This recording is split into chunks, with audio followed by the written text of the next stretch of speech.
Kim Chu, dinaan sa botohan ni Paolo Avellino. May pa-survey o botohan si Paolo Avellino sa X. So, humakot ng approval mula sa netizen itong ating lover boy. Kinuha niya reaction ng mga panay sa plano niyang dalhin sa isa pang social media platform ang tamhalan nilang ni Kim Chu o Kim Pao. Sa kanya X-post, nagpa-survey si Paolo kung dapat ba siyang gumawa ng Kim Pao sa Discord channel. Sabi pa niya, good vibes lang, moderated, so walang nega at toxic. Makikita sa poll na 90% ang yes, samantalang 3% lamang ang no, at 8% ang nagtatanong kung ano ang Discord.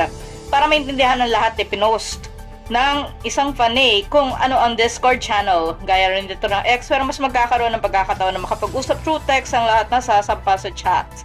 Maaari rin makapag-usap through voice chat ang bawat isa at inayos ito ang usapan ng mga participants sa umiikot sa kanilang topics o activities.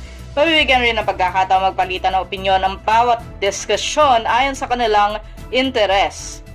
Nasabik at natuwa naman ng mga netizen dahil magkakaroon sila ng chance mag-usapan lahat ng Kim Pao fans. Naaliw lang ang mga fanay kay Paolo. Halata excited ito at gusto alagaan ng team up nila ni Kim, lalo't siya ang una nag-initiate ng bagong channel para sa mga fans nila ni Kim.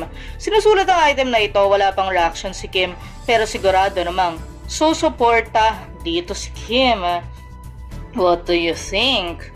Go ba kayo sa Discord channel ng Kim Pao? And excited na ba kayo sa mga block screening ng kanilang movie? Hindi ba kayo magdi-disappear sa kanilang premiere at block screenings? Comment down below kung ano pa ang nilook forward nyo sa ating Kim Chu and Paolo Avellino team up. And of course, don't forget to like, subscribe, and share. Thanks for watching!